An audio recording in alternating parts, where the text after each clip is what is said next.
حضرت جلیل القدر تابعی ہے، حضرت عمر بن عبدالعزیز رحمہ اللہ اپنے سے پہلے خلیفہ سلیمان بن عبد الملک کو دفنا کر ابھی فارغ ہوئے تھے کہ انہوں نے اپنے آس پاس زمین پر ترتراہٹ کی آواز سنی۔ پوچھے یہ کیا ہے؟ پاس کھڑے لوگوں نے بتایا جناب آپ کی سواری کے لیے سرکاری گاڑیوں کی نقل حرکت ہے۔ حضرت عمر بن عبدالعزیز رحمہ اللہ نے ان کی طرف ایک جھلک دیکھا اور دھیمی ہوئی آواز سے جس طرح کوئی کمزور تھکا ہوا شخص بولتا ہے بولے، میرے ان گاڑیوں سے کیا واسطہ؟ ان سواریوں کو مجھ سے دور کر دو، اللہ تعالیٰ تمہیں برکت عطا فرمائے۔ میرے لیے تو میری پرانی سواری میرے خچر ہی لے آؤ، میں اس پر سوار ہو جاؤں گا۔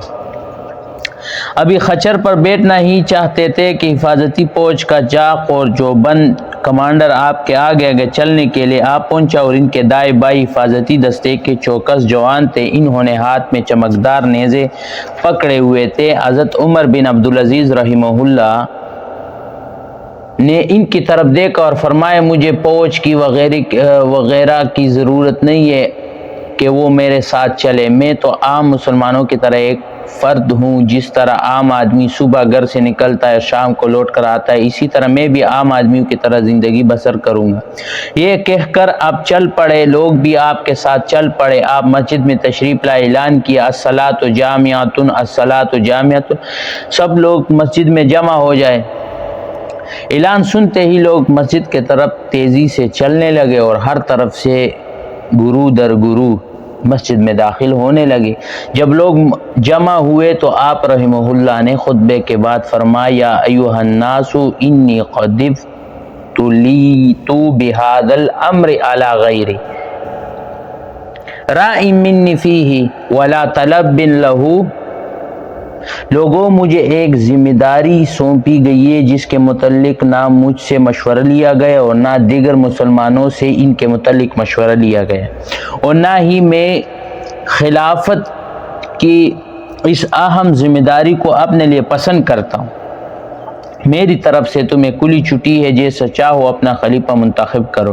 یہ سن کر مجموعہ بیک وقت بآواز بلند پکار اٹھا قد اخترناک یا امیر المومنین ورضینا بک، اے امیر المومنین ہم آپ کو منتخب کرتے ہیں اور ہم اس پر راضی ہے کہ آپ ہمارے خلیفہ ہو۔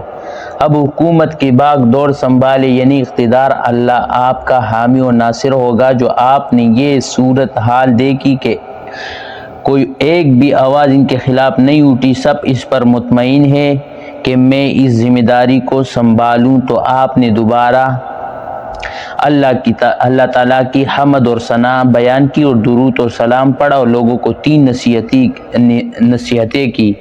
نمبر 1 تقوی اختیار کرو، یعنی گناہوں سے بچو۔ نمبر 2 دنیا کو زیادہ سے زیادہ جمع کرنے کی فکر نہ کرو۔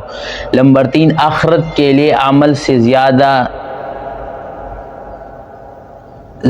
جمع کرنے کی فکر کرو، اور آپ نے موت کی تیاری کی ترغیب دی کہ ایک دن سب کچھ چھوڑ کر یہاں سے جانا ہے۔ اس دن کی تیاری کرو جس دن یہاں سے اکیلا جانا ہوگا۔ دل سے نکلی ہوئی بات دل پر اثر کرتی ہے، یہ باتیں ایسی اثر کرتی ہے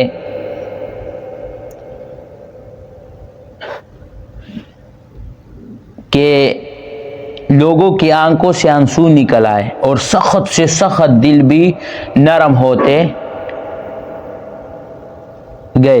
پھر آپ نے دل سوز تھکاوٹ نما لیکن قدرتی بلند آواز میں کہا اے لوگو، جو حاکم اللہ تعالیٰ کا فرمان بردار ہو اس کا کہا مانو، اور جو اللہ کا نافرمان ہو اس کی بات ماننے کی کوئی ضرورت نہیں۔ لوگوں سنو، جب تک میں اللہ تعالیٰ کا فرمان بردار ہوں تو میرے بات مانتے رہنا، اور جب کبھی اللہ کی نافرمانی پر اتر آؤ تو تم میرے احکامات کو ٹکرا دینا۔ پھر ممبر سے اترے اور سیدھا گھر گئے۔